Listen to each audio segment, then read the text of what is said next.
Hello and welcome back to another episode of Party Talk. Today I am talking with Ann Herbst. She is the Executive Director of Young People in Recovery.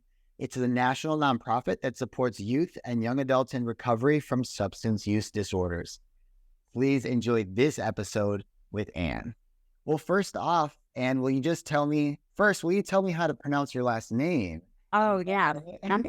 So my last name is Herbst, and it's an interesting last name because it means autumn in German. So this is my season. All right, that's awesome. So Herbst means autumn It means autumn. in Yeah. German. Yeah. Very cool. I made somebody in my husband's family back in the old country, I guess, moved somewhere in autumn. And it was like, what's your name? It's like, Joe. Sorry, we already have a Joe. You can be Joe Autumn. That's so good. Then how did you get into the work that you're doing with young people in recovery? I don't know if you want to give us like a little intro into what you're doing now and how you got there. Yeah, absolutely. So I'm Ann Herbst. I'm the Executive Director of Young People in Recovery. I've been at the organization since 2014. I was actually the second full-time paid employee there, which is kind of cool. YPR, as we are known, was founded in 2010 by young people, which we define just loosely as under age 30, but people of all ages are welcome to be a part of the organization. But back in 2010, there were a number of young people who kept meeting at different conferences. They were all in recovery. They would find themselves on these panels, that were like, what do young people want? What do young people need? And they all agreed that basically, we all know what mostly prevention looks like.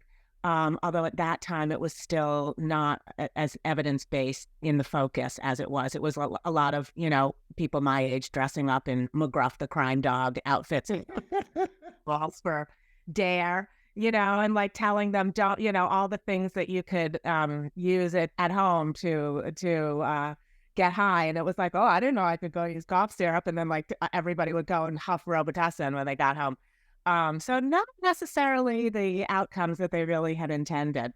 But yes, I know a number of people who learned like about substance use through DARE who wouldn't have done it otherwise. Right? Oh man, that's tragic. Yeah.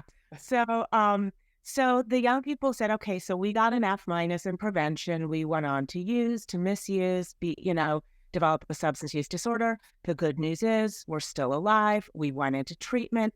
But now we're out in the world and, we're going back to the same homes, the same schools, the same social networks, all the same triggers where our addictions first took root. So it's really having, this so-called continuum of care without a recovery component is like having a two-legged stool and the whole thing just falls over. And then it also kind of contributes to the stigma because people are going out and having reoccurrences of use, going back into treatment, rinse, repeat. And then you get this, common misperception like, oh, treatment must not really work because these people need it so many times, these people, which is also very stigmatized. But it's not behavioral health, mental health. It's not like getting your appendix out where it's one and done. As we know, it's very complicated. And what the young people themselves said that they needed was more support to continue or complete their educations, to, have on-ramps to careers. So what did they want to do before addiction derailed their lives? So they wanted to be a teacher, a business owner, or, an architect or whatever, a podcast person, nonprofit executive. How do we get them to that? And then how do you find supportive housing? How do you find a social network that supports your recovery? So all of what we now call like recovery capital components, which is a fancy word that didn't really exist back in 2010 when these young people were getting started. And we started as really just a group of volunteers creating these chapters in their local communities. Started as 10. We're now about at 60.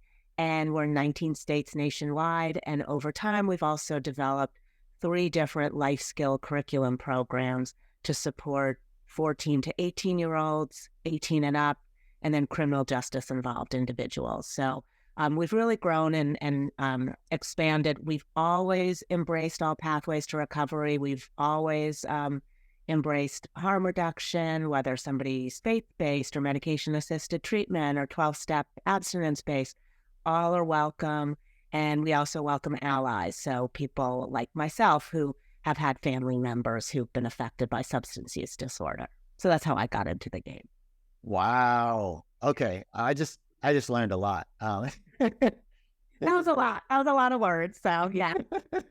Well, I'm good. That is very, very thorough. And so we might be a little similar. Is I don't have a personal story of recovery, but had family experiences. Some made it through recovery, some didn't, things like that. But led into a passion for this kind of work. And it looks like young people in recovery was born out of this need, right? That the audience identified for themselves. And I can relate to that, being somebody who started throwing drug-free parties in college. It was like, this is what I want. And then realized other people did too. And when we got together, great things happened. So I love the fact that it's a movement is what it is. Movement. It is. And, and it's what you said is really powerful too, which is that one person can make a change and that's good. And that can influence others and create great things. But when you get more than one person together and then those people tell friends and those people, now we have all these tools that we didn't have. Even Zoom is Zoom existed before COVID, but most of us, I didn't anyway know about it, didn't use it. Now, we can be in people's living rooms. We can be in people's phones. We can be in their cars. And, we used to say that recovery doesn't happen on a screen, but we realize when it has to, it can, and it can be very effective. And anything that helps people find community, find others who, have had the same lived experience, that is incredibly powerful. So yeah, we'll do whatever. If it's like sending up smoke screens, smoke signals, carrier pigeons, whatever technology we need to use, we'll do it. Okay. Can you help me understand what YPR is and isn't? And I'll give you an example. So you talked about like a continuum of things. Young people in recovery, someone might think, oh, you're a treatment center, or you're a peer support group, or do you host events? Can you kind of give us the activities that involve within YPR and what that looks like for its members? That's a great question. So two of the three things you said we do, and one of them we don't. We are not, we do not provide clinical treatment. If you were experiencing an overdose, somebody in our group would probably be carrying Narcan and be able to revive you. But, no, we can't write a prescription for you to access, buprenorphine or methadone. We are not clinical providers. We can provide warm handoffs to those folks, but we are not a clinical treatment provider. We don't have beds. We don't operate bricks and mortar. What we have are groups of youth and young adults and their allies across the country who implement activities both in person and online. And those activities consist of things like what we call pro-social events. So fun, drug and alcohol-free activities where youth and young adults who are in recovery or who are, seeking recovery, maybe they've been misusing substances they might not identify as being or have been diagnosed by a clinician as having a formal substance use disorder, but they may say, maybe I'd like to try something on a Friday night that doesn't revolve around drugs and alcohol. And, what we call like the sober curious. They've been thinking about how drugs and alcohol have maybe impacted their lives in a negative way, and want to learn about substance use disorder. And again, maybe just reduce their use or, reduce their amount of consumption. That's a recovery pathway too. So we offer all these opportunities, both in person and online, social activities, workshops on how to access resources around education, employment, and housing, recovery messaging training. So if you're a person in recovery, how do you talk about your recovery in a way that's empowering? We have workshops on the neuroscience of substance use disorder. So helping people understand it's not a lifestyle choice. This isn't This is a disorder that, if you looked at a person with a substance use disorder, did a functional MRI of their brain while they were looking at a Budweiser commercial, very different areas of it would be lighting up than if my brain might be lighting up looking at the nice Clydesdale horses galloping by. Their brain would be lighting up looking at the beer. Those, you don't choose that. I don't get to pick what parts of my brain fire, with what stimuli. So teaching people, education, and now we have these different curriculum programs I was talking about that you can access through different partners. So we get grants in different places to implement these nationwide. We're also working on digitizing them. So hopefully in the coming months, they will be available through the touch of a button.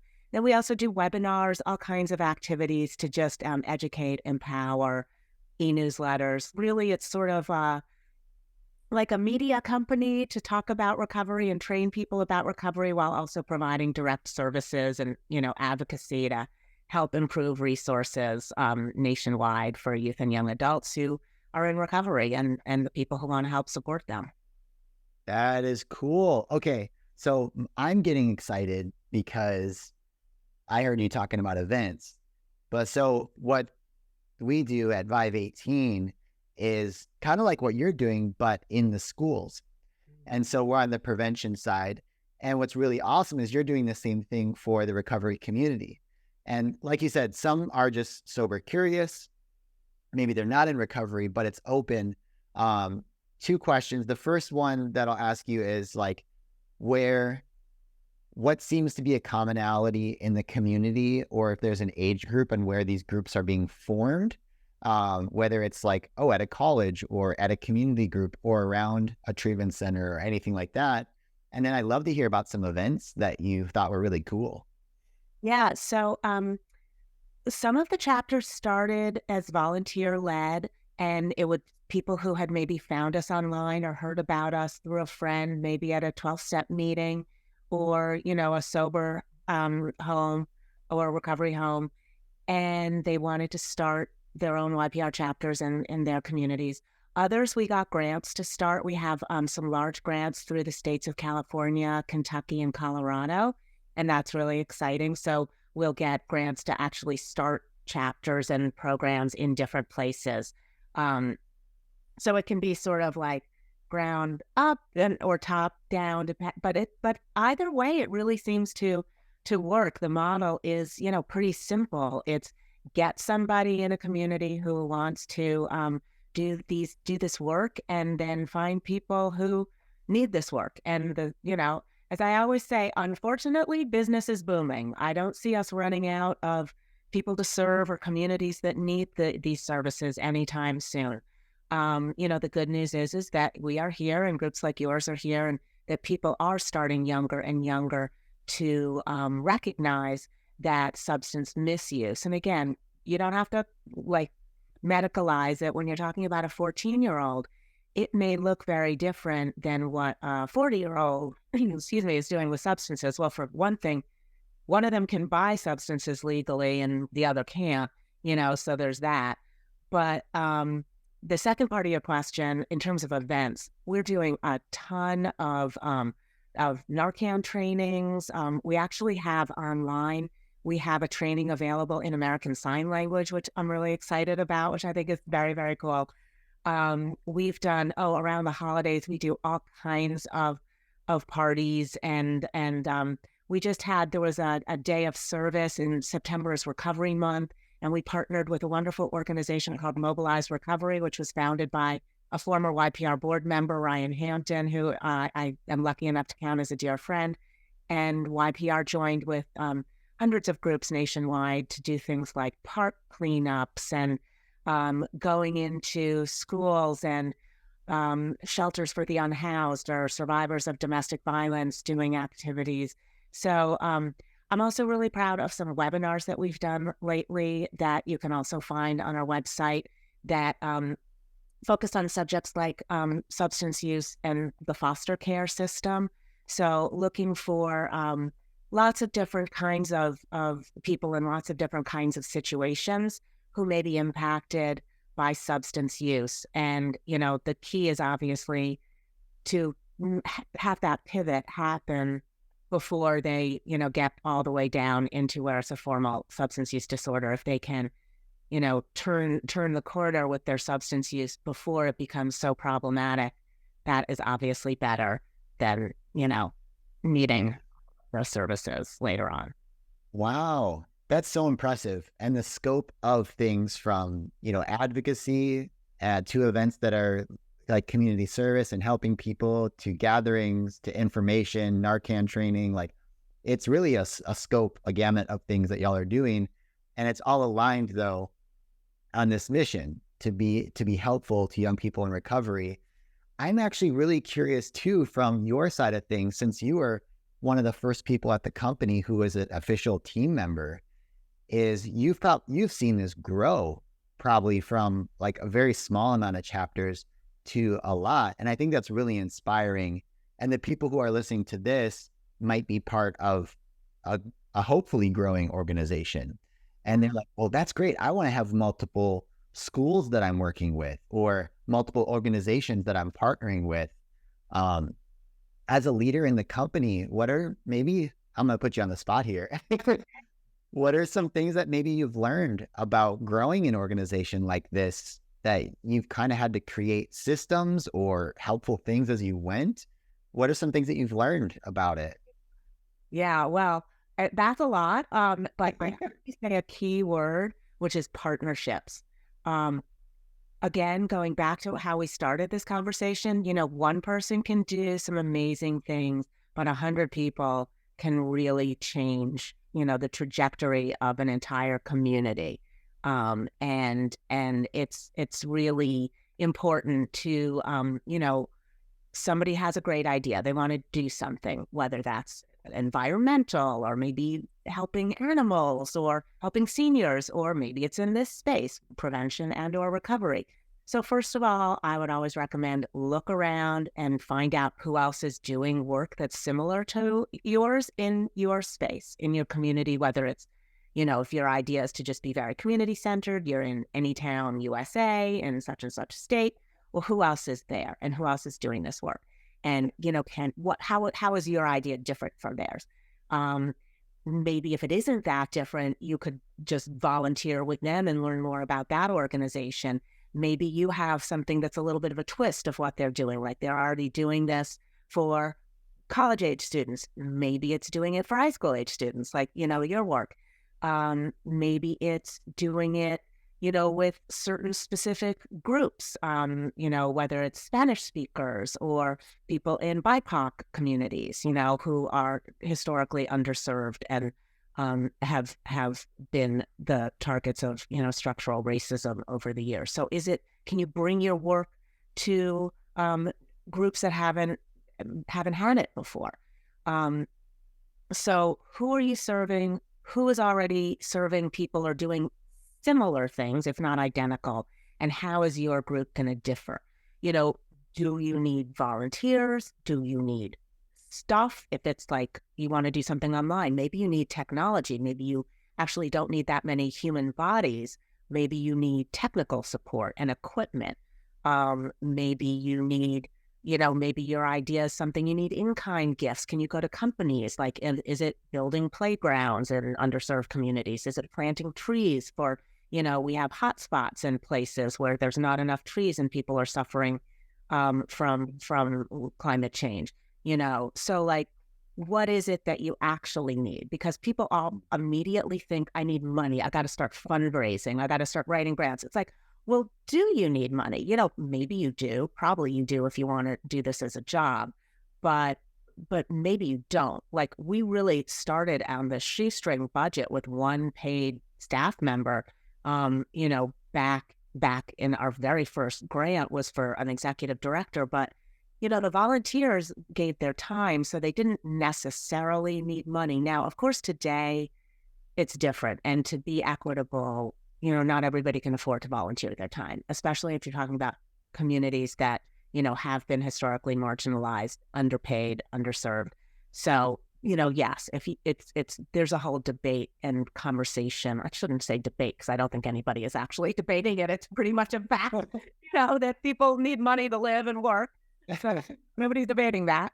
Uh, but just what, but who do you need to do the work and where are you going to find them?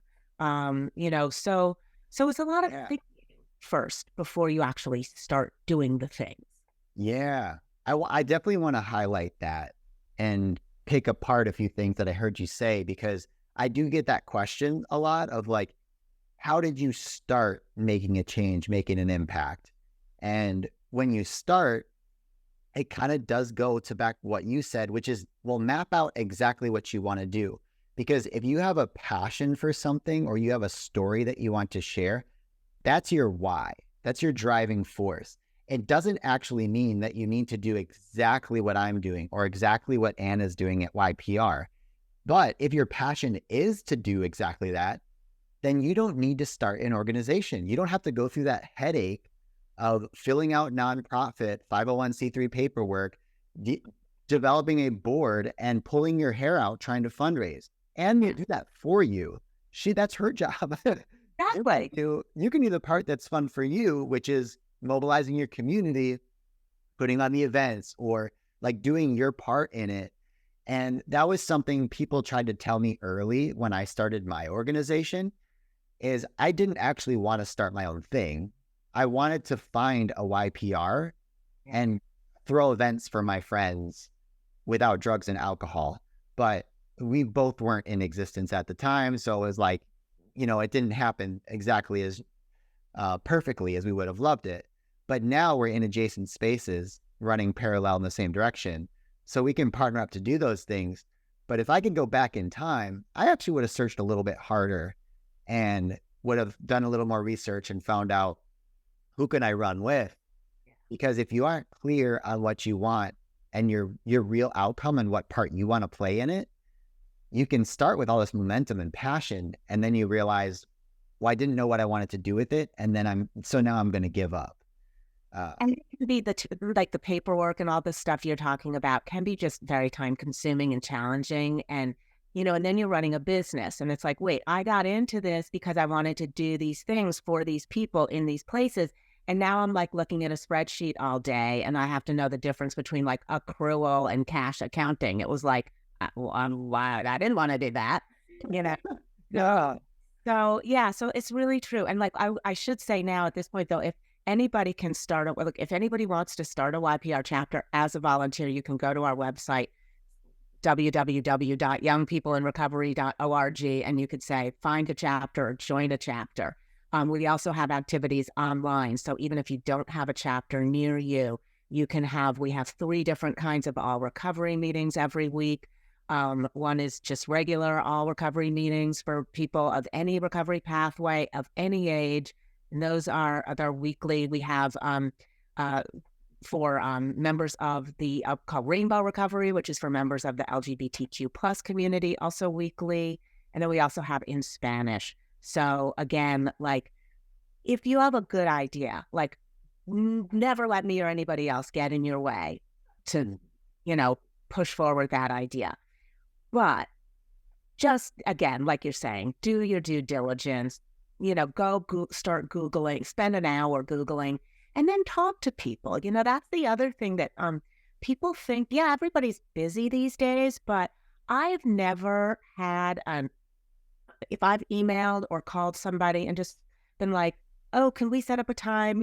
Again, understanding they're busy, it may not be for a month, but like, can I just set up an informational interview with you to understand more what you do? I've got some ideas. I'm looking to bounce ideas off somebody, and then what you find is also like, oh, you should talk to so-and-so, or you should talk to so-and-so, and then you should talk to so-and-so. And, and like people want to help. Most people want to help. I can't speak for 100% of humanity. Most people really will make time to just talk to you and just human to human, just ask questions and, what am I missing? What am I, what could go wrong? Like you've started a nonprofit. I've started a nonprofit. Well, what should I know? What did you wish you knew then that you don't, and I'd be like, yeah, well, that whole cash versus accrual accounting thing. That was Yeah, it's so true. And what's really nice about it is that people, they buy into what you're doing when you ask them. So, for example, you're probably this way too. When people ask me for advice, I feel flattered that they think so much of me that they would want my opinion. And of course, I'm like everybody, I love talking about myself. So, yes, I will help you. Let's set aside 30 minutes and let me pour into you as much as I can, answer as many questions. And then you've listened to them. You won't even often have to ask, but the question of, hey, who else should I talk to? They'll often give you a few more people. And now you just open up this whole network of people who are influential. And it comes from a new friend that you made.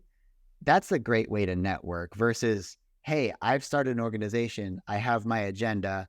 Can I use you for it? right. If we start this way in the informational phase, you are going to go 10 times faster. You're going to be more focused, more influential, and more effective because you have all these allies and these partners who are around you, which is kind of what you were saying at the beginning, Anne, was like the tip was build those partnerships. And I love that you said informational interview because that's a great way to start partnerships. Exactly. Yeah, I think there is some. This is not. I didn't make this up. Somebody said it, and wasn't me, but it was right. If you want to go fast, go alone. If you want to go far, it's like go together. That's good. I think it's really true. Yeah. That's really good.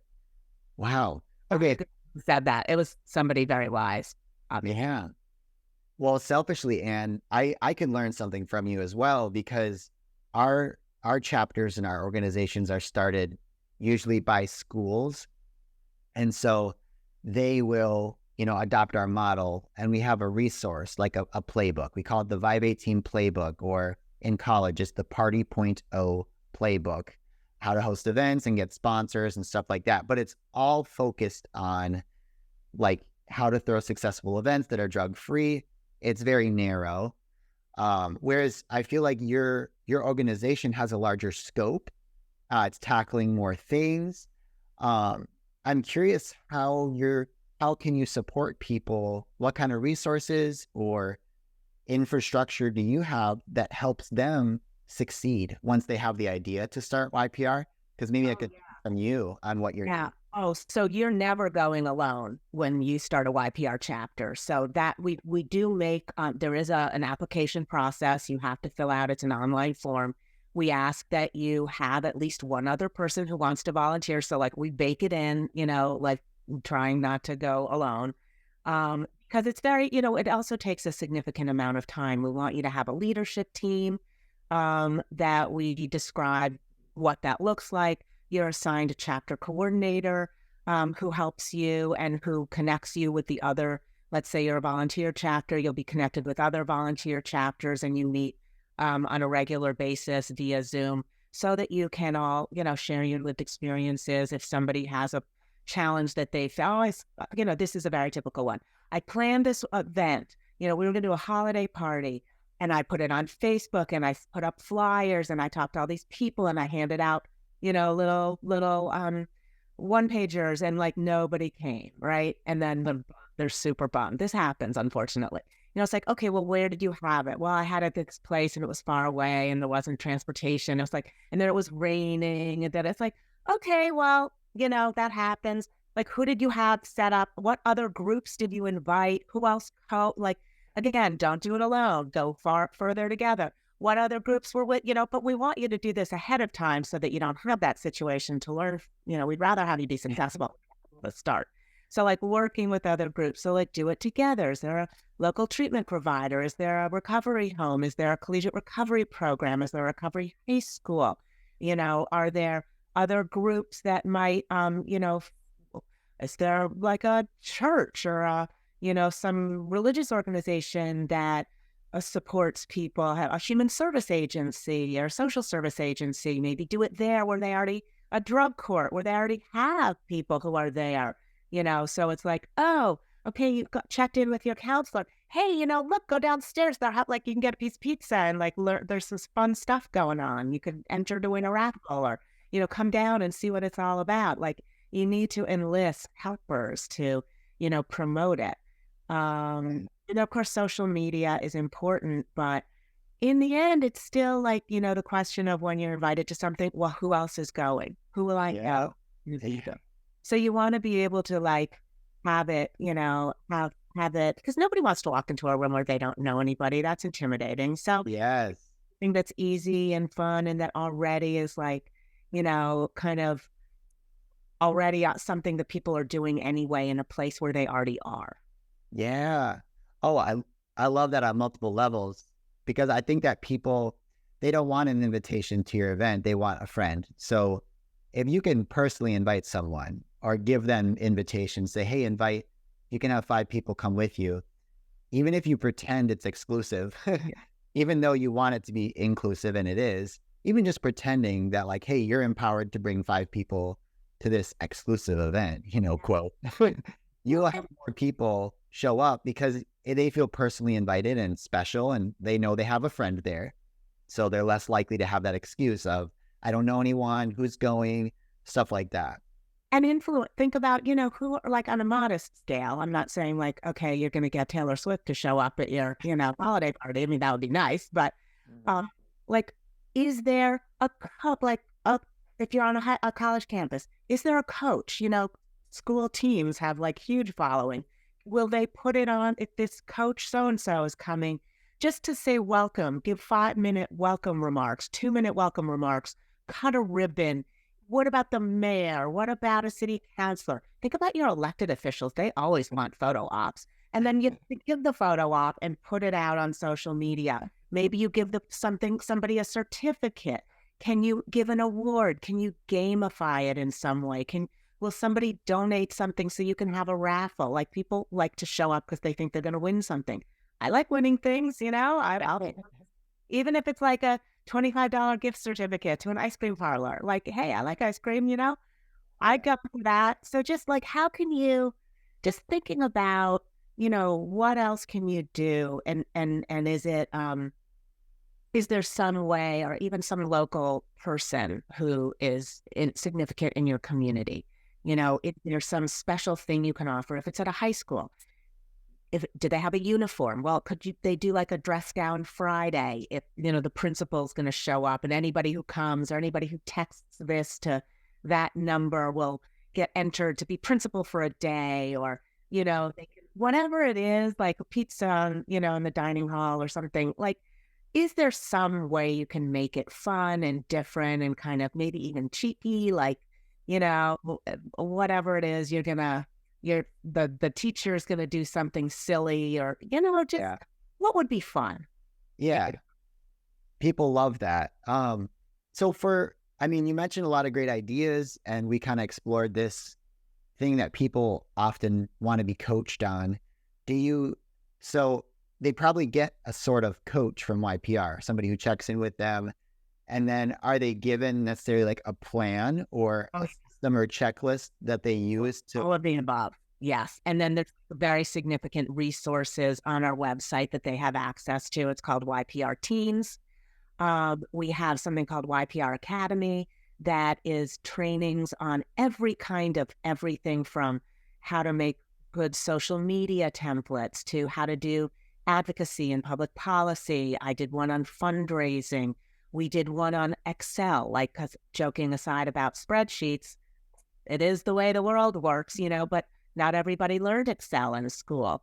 If you want to make a budget, what are the parts of a budget? How do you read financial documents? Like those, we want this group of chapter leads and volunteers to then go off in the world and be the next generation of recovery leaders. And we already have had many of them do exactly that, and we couldn't be prouder of them.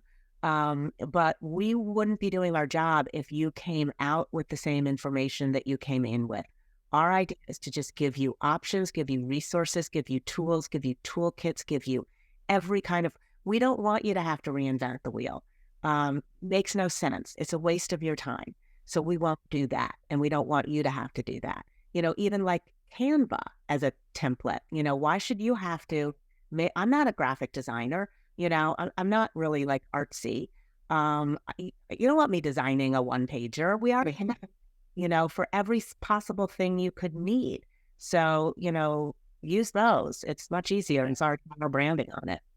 I love that. That's really cool. And I think for the people listening, that's something we can all do for our organization because we're trying to spread the message. We're trying to do prevention or in the recovery space. We're all running in the parallel direction.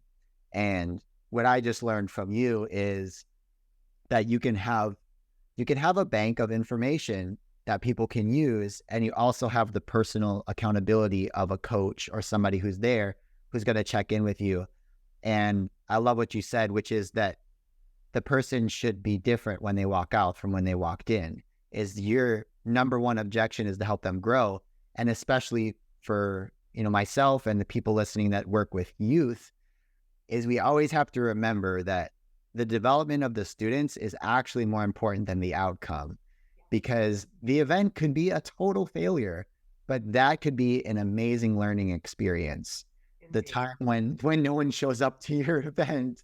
And you think, what happened? How did this happen? I thought this was going to be so great. Well, oh, I thought you were going to do that.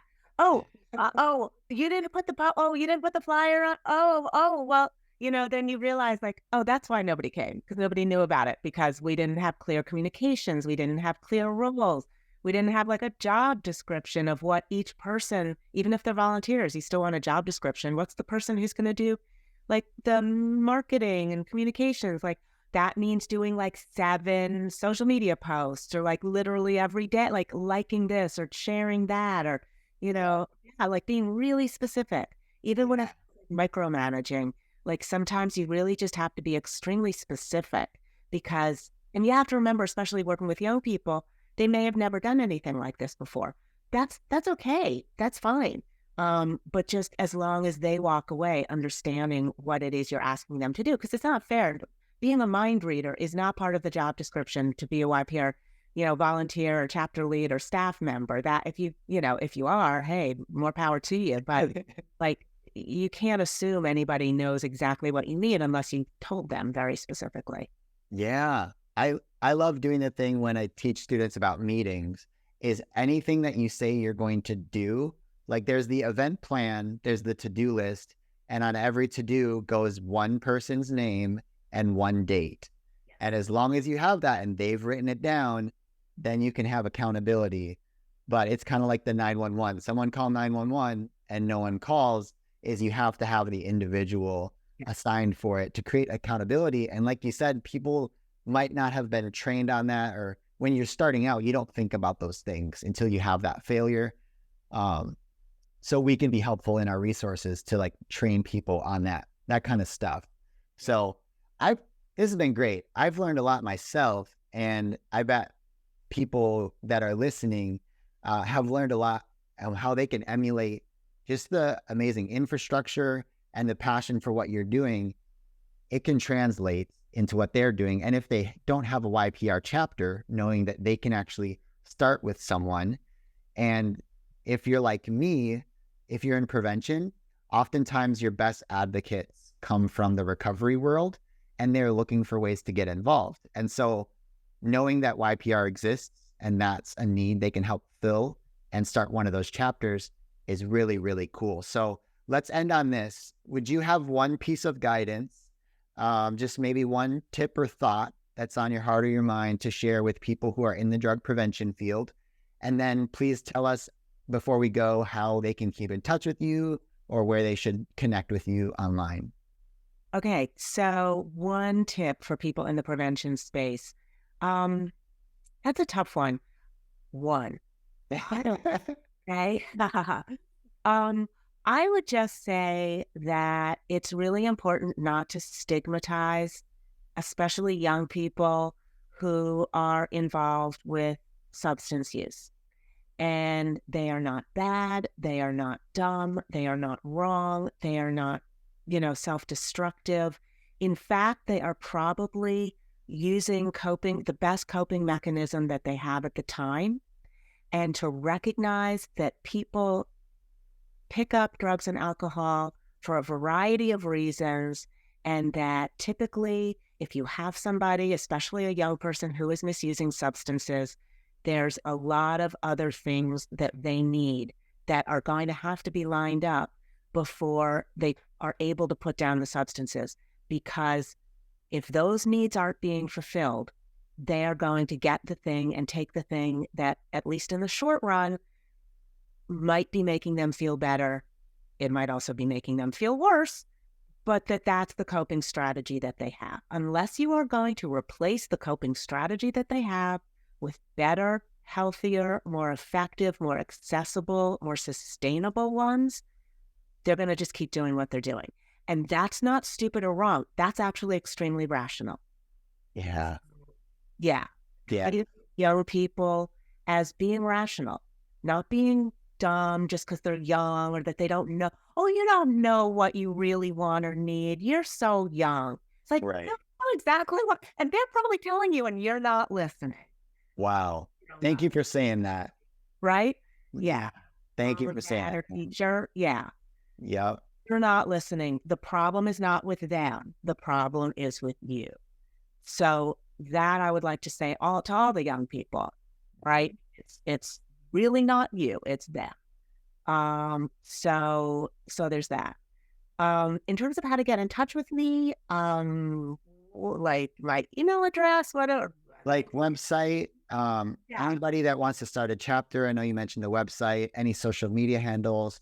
Yeah. So we are Facebook, Instagram, X, LinkedIn, TikTok. Yes, we want to push our TikTok. If anybody wants to volunteer and is, interested in something that we don't offer, but they think would be helpful if they are a young person in recovery and they want to get involved, info@youngpeopleinrecovery.org is our generic email. Somebody actually really does look at that and read that. And, you can just hit me up directly, like on LinkedIn is the best way for me, but, because I'm old. But again, we also have, I would like to say, a really, really extensive resource section on our website. It's literally on our website. It's called Resources, and you can drop down for all different kinds of things. And whether it's for parents, whether it's for young people, whether it's mental health, substance use, parenting, all different kinds of different things that people need. Harm reduction, we have a lot of toolkits. Also, we have resources. We have a Spanish language website, which you can just press a button. We have a lot of different resources also available in Spanish. So we want to make sure that things are accessible to people. And just appreciate the opportunity to tell you more about YPR. You can tell I'm really passionate about it. And I love what you do, and I love how you do it. So any way we can collaborate would be awesome in the future as well. And that is so, thank you. Thank you so much. It's awesome work. And for everyone listening, I hope you enjoyed this episode of the Party Talk podcast, where we empower leaders in youth drug prevention. Keep doing the amazing work that you're doing. Reach out to Anne, reach out to YPR, and see how they can help you on your journey, because we are going to go so much further running together than we would alone. So have a wonderful week, and we'll see you next Monday for another episode.